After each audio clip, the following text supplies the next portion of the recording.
Hola, soy Elena de Málaga 8. I'm Stacy Mitchhart. Well, Stacy. Málaga 8. See, I said it fast. I did it right. Well, Stacy, thank you so much for being here. We are so honored to have you. How was your trip? Wonderful. Wonderful. That's great. Uneventful. That's the best thing you can say. Yes, it was good. So, you're coming to Spain to do a tour of concerts. Tomorrow you're having a concert at La Sala Clamores. Clamores, yes. So, what can we expect from these concerts? Well, you're going to get me, however it comes. I do a little bit of everything. You know, I do a wide range. I'm blues oriented, but you know, I've got some R&B in there, a little rockishness. I'll do some acoustic. I'll do some Delta blues on slide. Got my electric thing. I interact with my audience. I'm a performer. You know, that's great. and yeah, I mean, I tell people all the time, you know, you can find people that can play better or faster than me, and people maybe, you know, people that sing better than me, but I'm going to out entertain them. You know, I mean, I'm a live performer. That's where I feel like I do my best. Well, that's a lot to say. Huh? Yeah, yes, that's me. So you're playing with a band that is Yeah. going to be the first time you're going to play with them. Yeah, I'll meet them at rehearsal tomorrow morning. But we've talked on the phone. We've talked through Zoom. I sent them the songs probably a month and a half ago, and they said they're very comfortable. I'm looking forward to it. Every time I come over and I get with a band, they always do a great job learning they do their homework. Well, you that's know, great. which, believe it or not, the few times in the States when somebody will hire me to come and they'll put a band behind me, it's like they don't do their homework. And I'm like, what the heck is wrong with y'all, man? I had to call a drummer out one time. I had to get him. The other guys in the band had that look on their face like, oh no. but you know, he just didn't do his homework. But every time I've come over to Europe, you know, UK or in Germany and now here, I know they give it the respect that it deserves. They do their homework and we have a great time. Well, that's great. Yeah.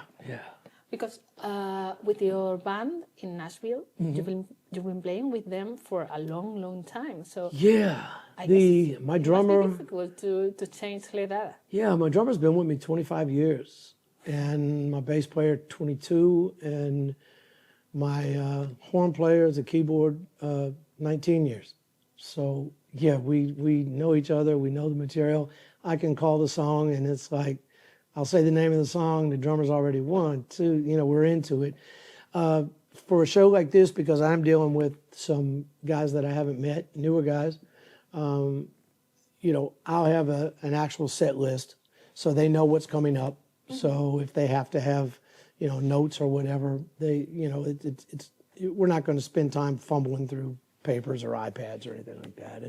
And the other part of my show is I think they're a little nervous because they said, well, can we see videos of you doing the songs exactly like you'll do them? And I'm like, well, we'll get close, you know, but part of my thing, if you're doing live performance, it needs to be somewhat spontaneous. Now, of course, we'll have the basic form of the song, but at the end of it, I may kind of extend it a little bit or cut it a little bit. So I'm sure, you know, I'm good at giving directions. So that's kind of the vibes of blues. That's what you're supposed to do. Music is supposed to be in the moment. I mean, it doesn't mean you're not rehearsed. It doesn't mean you're not prepared. But, you know, for a live performance, part of live is that moment. You know, if you hit a bad note on a record, every time somebody hears that record, they hear that bad note, right? So you have to fix it. In a live show, you hit a bad note, you know what, it's gone. You know, you can't focus on that and you can't worry about it. Just go on to the next and play it better the next time around. So, you know, spontaneity. I've heard that you guys are the lead band in Nashville, which is a lot to say. We do okay. Well, we do okay. We've been there, I've held residency there for 29 years. That's And huge. Yeah, our club was named the top blues club in the country, and we had a lot to do with that, which is good. And it's a great place. It's a great venue, so it just works. And what's great is every night, probably 70% of my audience at least is from somewhere else. Okay. And from other countries, from other states, So it's almost like I go on tour every night without having to leave home. That's practical. Which is beautiful. Yes, that's Yeah, amazing. practical. That's a good way to put it, yeah. So it was actually Gibson who told us that you were coming to Madrid and who said, maybe you want to meet him. It was like, yeah, for sure we have. So where does your relationship with Gibson comes from? wow, probably 25, 26 years ago, one of the guys, his name is Will Jones. He's known as Dr. Epiphone. Okay. He's like the face of Epiphone, the public face. And he came down to the club, saw me play, and we started becoming friends and talking. And he said, we need to put some guitars in your hand. And I'm like, well, yeah, okay, let's do that, And so I had a real long relationship with him. And now started to do a few things with Gibson. I had a relationship with Gibson before. I mean, the two companies, go together. Mm-hmm. And so it's just, they've treated me nice, and they've done a lot to kind of help me. They've put guitars in my hands. They've showcased me in some different shows. They've done videos. Most of it was with Epiphone, and now starting to do some things with Gibson. So it's nice. I mean, they're both great instruments. Can I put you into trouble? Put me into trouble? Yeah. Maybe. Okay. Don't get me in trouble now. Which three would you say are your top guitars for you? For me? For your playing? Yeah. The Epiphone version is called the Casino. The Casino. And the Gibson version is the 330. 330. So I actually have a 1967 330 at home. And then I have the reissue of the 61 Casino. So, those are, I've fallen in love with P90 pickups. Yes? Yeah, that's my go-to pickup now. So, but I love those. I have a Would you say that's the traditional choice for someone who plays blues? No, most guys I think probably would pick like a 57 humbucker. Yeah, but something about the P90 I just really liked. It doesn't break up quite as fast. And I love playing rhythm, and I don't like. There's a lot of blues guys now. To me, they're really more rock guys playing blues. I mean, it's a lot of it's overdriven. It's kind of crunchy, and I like to play a little cleaner. Okay. So with my electric, and so I think that's why I lean towards the P90. I still get plenty of sustain out of it. It's cool. So anyway, I like that. I love the 335. I've got a beautiful 335 at home. And that one, different songs require different things, of course, And I love Flying V's. Did you? Yeah, I do. I like them. They're. I wasn't expecting. Yeah, they're weird. That answer. They're weird. They're weird. You can't sit down and play them. You kind of got to be standing up. And but no, I really like them. They're light, especially like the Carina.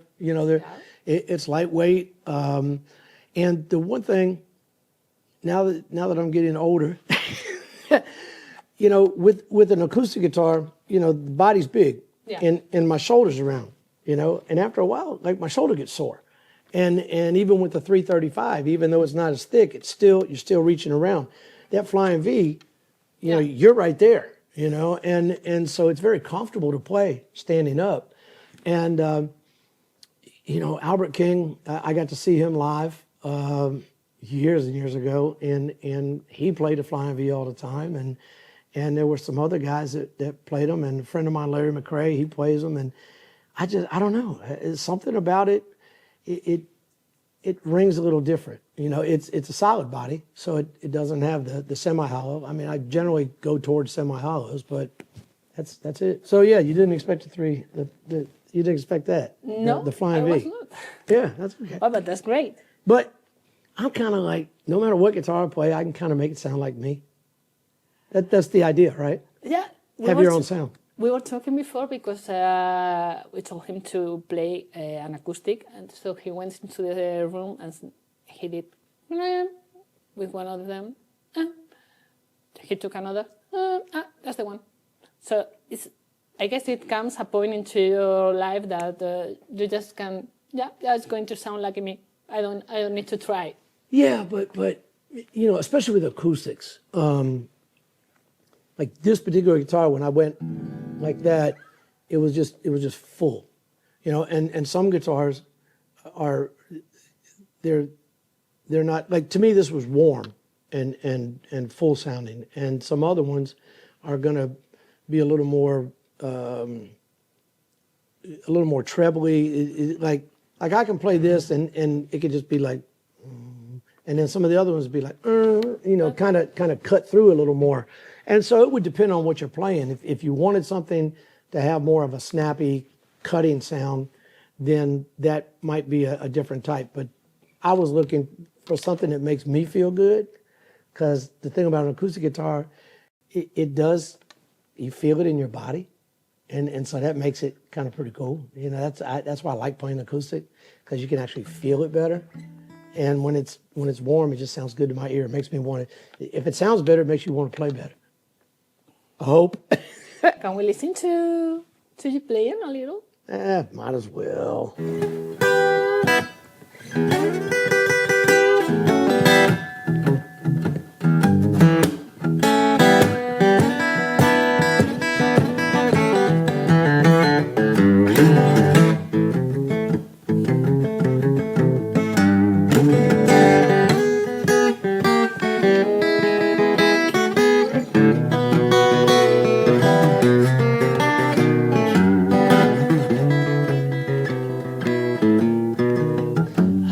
Got no woman, but I don't feel sad. I ain't got no woman, but I don't feel sad. 'Cause the woman that was with me treated me so dirty, low down and bad. Yeah, you wouldn't do that, would you? Why should I be sorry that the woman had to leave? All she did was hurt me, keep me begging on my knees. Whole lot of my money ended up in her hands. Turned around and told me I was just a broken down old man. I ain't got no woman, but I don't feel sad. Woman that was with me treated me so dirty, low down and bad, yeah.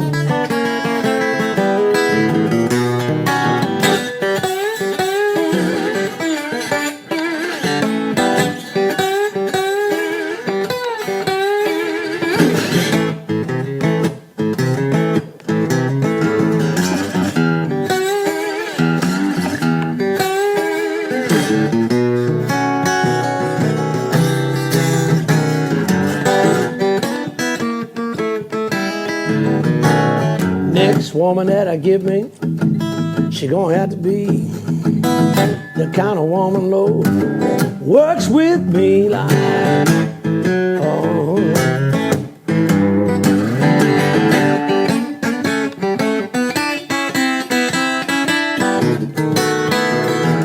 Treated me so dirty, low and bad, yeah.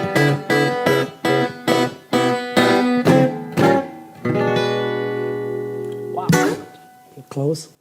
Wow. So, I've heard that you're a really good masterclass giver. I don't know. Well, that's what they told me. That's what they told you? Yes. Maybe they've never been to one. I don't know. No, you know what I like to concentrate on when I'm in that situation is, especially with younger guitarists that are maybe trying to learn or just do whatever, I try to concentrate on, too many guys think that what's going on up here is all important, is like the most important thing, how they're playing the notes and switching very quickly and all that. And I try to tell them that what makes the music sound like music, what makes it sound musical is what you're doing down here with your right hand, the rhythm. And it's okay to, if you're changing, if you can change real fast like that, and if you don't, you still keep your rhythm, and then it still sounds like music, still sounds like a song, because it's the rhythm of it, and it has to feel, it has to have feeling, it has to have rhythm like that. So I try to teach them that. I try to explain that, if you're going to play music for a living, remember it's called the music business. Treat it like a business, and then, it doesn't mean that you don't, that you don't be an artist. It doesn't mean that you don't sit there. Oh, I'm sorry, I hit my thing there. That you're not trying to concentrate on your craft and all that, but it means that, don't be oblivious to what's going on around you, because that's how you can make a living at it, and you don't have to have a hit record. When you're young, you're like, oh, I got to have like a big hit record on the radio. You don't have to do that to make a good living in music, but just, care and do it with intent, and so I try to get those things across more than just saying, well, you should really learn this riff and this scale.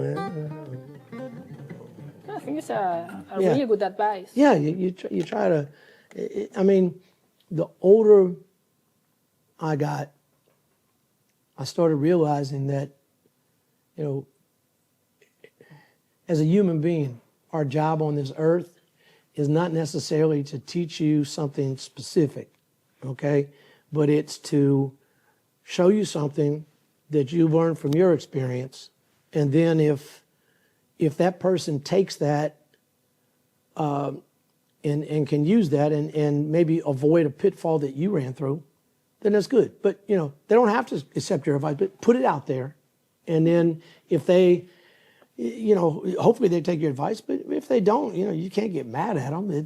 That's up to them. All you did was, you have to impart your knowledge, and you have to say, man, look, I did these 10 things, and 7 of them were really good, and 3 of them were just stupid. And don't do the stupid stuff.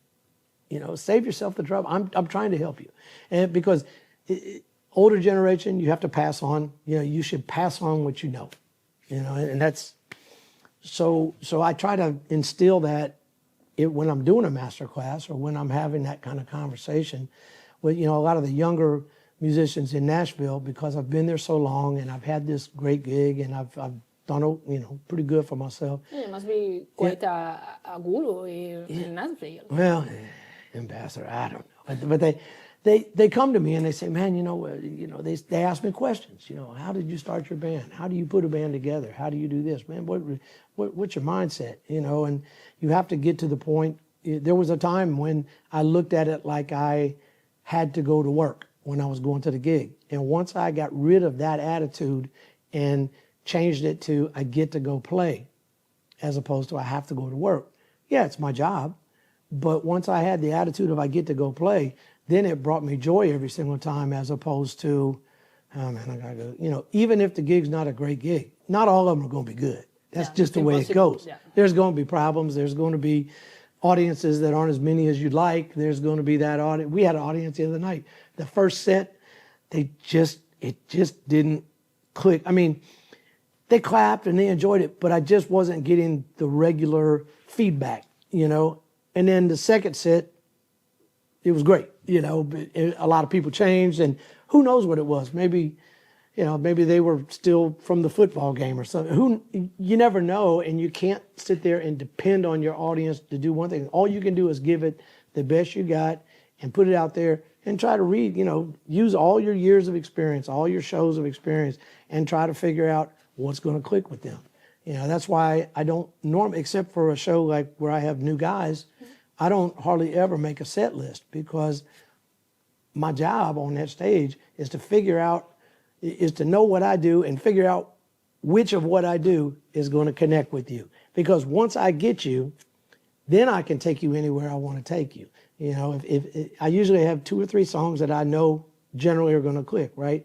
But once I got that audience in my pocket, and I don't mean that in a bragging kind of way, but once I've got them to connect with me, then now I can take them on a roller coaster ride. You know, I can hit them hard, I can jam, I can bring it down and be real soft and sensitive. You know, but you can't start out with that if they haven't figured out who you are and what you do. Yeah, so. I guess that must be one of the most difficult things to temper with the room temperature. Yeah. To temper with the vibes of the people in the rooms. A lot of it's experience. Yeah. Just having done it thousands and thousands, tens of thousands of times, you know. I perform probably 275 days a year for the last 50-something years. So what would you say to somebody who does not play, has not been playing for a long time, right, and has to live with that, some acting in which people is not like in the mood? Yeah. I think the first thing I would say is don't let it defeat you, right? You know, don't give up. You know, just understand it's a bump in the road. It's going to happen, and if I think that is so powerful to say that it is going to happen. It's going to happen for sure. Yeah, without a doubt. And it'll happen on your second show, and it'll happen on your 2,000th show. You never know, because you can't guarantee it. But you know, just if you don't, well, it's the old thing. If at first you don't succeed, try and try again. It's like an old saying. And if the first few songs you're playing just aren't connecting, try to find something else that maybe is a little different than what you're doing, and see if that connects at that point in time. But the thing that you can't do is freeze up and get to the point where you're like, oh man, I just don't know, you know. And you also can't just be like, well, they don't know what's going on, and just try to bang it down their throats, you know, because at some point in time they're like, and they leave, you know. So you still have to be authentic. You still have to do what you do, but be versatile. That's a lot of psychological work. Yeah. Yeah, I'm probably not the best person to give psychological advice. Well, me neither. But you have 17 records? I think so. Something like that. A couple of them are compilation, you know, really. Like one record I did when I do my acoustic shows, because I'll do solo tours and like listening rooms and things like that. When I'm doing acoustic shows, if somebody's buying my music at a show, I keep touching that thing because I keep thinking it's my sunglasses. You know? But if somebody's buying my music at a show, I want them to get something close to what they saw. Okay. Okay. So I don't, if I'm there with just an acoustic guitar, I don't want them, not that I don't want them to have the music, but I don't want them buying a record thinking they're going to hear what I just did, and then they're hearing full band, horn section, the whole thing. Or the other way around, if they're hearing the full band with the horn section, I don't want them to get a record and it's just me playing solo on acoustic guitar. So I did some compilation discs geared towards the acoustic that I pulled, because I always would record 2 or 3 acoustic songs on each record anyway, but I would pull those songs off of those records, put them all on one, so that it would be more representative of what I did. I think that's important. You know, because how many times, you know, you don't want to buy something and then you take it home and go, that's not what I heard. No, that's true. You know, so probably a total of 14, maybe, something like that. And I got a new one coming out in March. In March? Yeah, got some great guest artists. The same guy that produces Buddy Guy and Kingfish produced mine, and so I have a lot of hopes for the record. But you know, you just keep putting stuff out and hoping people recognize it. And you know, I'm not great at the social media part. You know, I'm like the old guy that says, I don't need the computer. You know, but you got to do it. You gotta do it. You have to do it. You've been in the business for a long time, and I guess this part of the social media part must be quite it's challenging. challenge. You know, challenge, I yes. mean, I keep thinking to myself, man, I just got to find some kid coming out of college to do that for me, and I've tried to bring a couple on, and I'm starting to wonder if they learn anything in college, but. I've had a couple that have been real good, and I've had a couple that maybe just weren't motivated. I don't know, but I'm trying to learn. You know, like I'm messing with Canva to make my own posters, and I've brought some graphics people on, so we're getting there. But I'm just not as proficient as I would like to be, as I know I need to be. Well, sometimes it's more about being natural, being your own, than being proficient. Okay. There you go. See, you're giving me advice. I Wow. like this. I like it. And you're the marketing person. I wouldn't dare. I wouldn't dare to give you advice. Come on, you can do it for me. From Spain. Yeah, sure. Why not? I don't know if it's going to be very practical, but count on me if you need me. All right. So, is there anything you want to say? Yeah, tell me about running a store that has hundreds and hundreds of guitars. And it's like, see, I in my room in my office at home, I have all my guitars hanging on the walls, just like a music store, right? So there's like 30 or 40. I don't know what it is. I lost track. You know, there's no such thing as too many guitars. Phil right? also has lost track of. And sometimes guitar. I just go sit in that room. And it just makes me feel good surrounded by my guitars. There's something about it that just, and you know, you say things, and sometimes like if you're talking on the phone and you're next to an acoustic, you kind of hear it coming out of the guitar and stuff. And there's just something that's a comforting thing. Like if I'm just need to think, or if I just need to feel good, I'll go sit in that room around all these guitars. And that's why, like, I feel really comfortable here because I got all these guitars staring at me, you know, and some of them are going like, play me. But no, man, this is good. This is my first time performing in Spain, so I'm looking forward to tomorrow. Is it your first time? Yeah. Okay. I went to a jam session last night and sat in with the band, and it went over really, really well. And the guy's he promotes some other shows. He's already talking about he wants to bring me back over, and so Hopefully. I guess it worked. I only played 3 songs, but I had a good time. You know, I didn't know what like the music that would be normal, what most people would listen to here. I don't know. You know, probably like a little bit of everything. I mean, every time I get in a cab or a taxi, you know, it's all in Spanish, so I don't understand it, unfortunately. But it feels good and it sounds good. But it's different sounding than what I do. Yeah. So that's what I was curious. You know, is what I do going to resonate with my audience? And so we'll see. I would say probably yes. I hope so. Music is pretty universal. I hope I so. think. Yeah, it and is. It's about feelings, and in the end, we all Yeah. have the same feelings. Yeah, that's true. That's true. People are the same everywhere. It's like here. So what you said, for us, we always say that we sell things that make people happy. Yeah.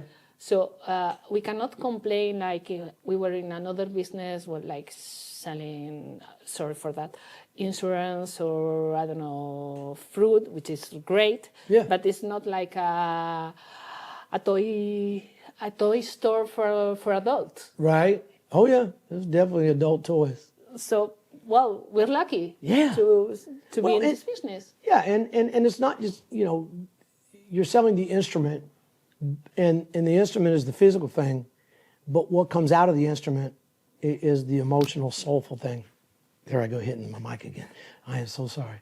But that, you know, that's what you know, you create a feeling with what you sold, as opposed to just, you know, I don't know, some cookware or something. I don't, right?